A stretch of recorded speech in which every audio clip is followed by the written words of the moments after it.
రాజ్యాంగం మనకు కల్పించిన హక్కులను కాపాడుకోవాల్సిన అవసరం ఉందని రాష్ట్ర హ్యూమన్ రైట్స్ అధ్యక్షుడు ఎల్లు సాల్మన్ రాజ్ అన్నారు.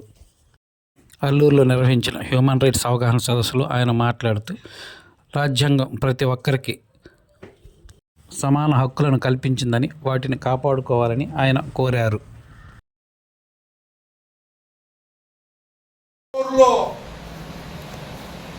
ఆరు సమాన హక్కులు ఉన్నాయి. పత్రికా స్వేచ్ఛ, వాక్ స్వాతంత్ర్యం, రాస్తా రోకోలు, నిరసనలు తెలపటం, ఇలాంటి హక్కులన్నీ కూడా చాలా ఉన్నాయి. అదే ఇందాక మన బాబురావు గారు చెప్పిన 119లో కూడా చాలా రైట్స్ ఉన్నాయి, స్త్రీలకి హక్కులు ఉన్నాయి. వాటిని ఉపయోగించుకోవటం వల్ల అర్ధరాత్రి సమాజంలో తిరిగేదానికి కూడా స్త్రీలకి స్వేచ్ఛ, స్వతంత్ర భావాలు ఉన్నాయి. కానీ ఇటీవల కాలంలో జరిగిన అల్లరిని తట్టుకోలేక ఇళ్లలో నుంచి కూడా ఎవరు బయటకు రాకుండా బాలికల మీద,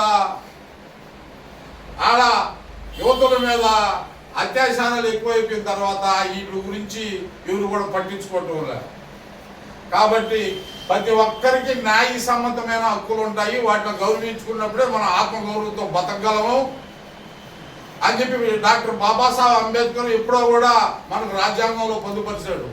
కాబట్టి అలాంటి హక్కులని ప్రపంచ మానవ హక్కుల దినోత్సవం సందర్భంగా ఈరోజు ఈ విఐపి హ్యూమన్ రైట్స్ అసోసియేషన్ తరఫున మేము ఈ సభని ఏర్పాటు చేసి ఇక్కడ వచ్చినటువంటి వాళ్ళందరూ కూడా మీ హక్కుల గురించి మీరు తెలుసుకోండి అని చెప్పేదానికి ఆ మానవ హక్కుల అవగాహన సదస్సును ఏర్పాటు చేశాము.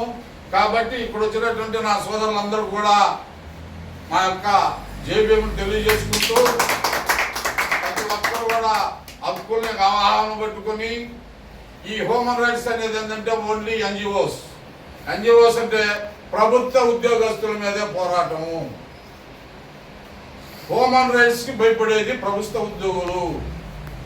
ఎప్పుడైతే నువ్వు హ్యూమన్ రైట్స్ అని ఒక ఆఫీసులో పోయి చెప్తావో, బాగా తలపొగులు ఉన్నాడు, ఇది హ్యూమన్ రైట్స్ రాలి ఎందుకు వీళ్ళేదో రాసి పంపిస్తారు పైకి, మనం కోర్టుల ద్వారా తిరుక్కుంటా ఉండాలా అని చెప్పి చాలా సావధానంగా పనులు జరిపి పంపిస్తూ ఉంటారు.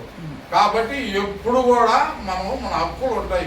నీకేం తలపొగులు రా, నువ్వు ఎందుకు అట్లా మాట్లాడుతున్నావు అంటే ఐఎమ్ రైట్స్, మానవ హక్కులు, ఐఎమ్ రైట్స్, మానవ హక్కులు అనే ఒక అవగాహన మనం ఏర్పరచుకుంటే ఏ ఆఫీసులో పైన మనం పనిచేసుకురాగలము, ఏ పోలీస్ స్టేషన్లో పైన మనం పనిచేసుకురాగలము. కాబట్టి ఈ అవకాశము ఇచ్చినందుకు. మరిన్ని తాజా వార్తలు ఎప్పటికప్పుడు తెలుసుకునేందుకు మన గ్లోబల్ న్యూస్ లోకల్ టీవీని సబ్స్క్రైబ్ చేసుకొని లైక్ చేసి కామెంట్ చేయండి.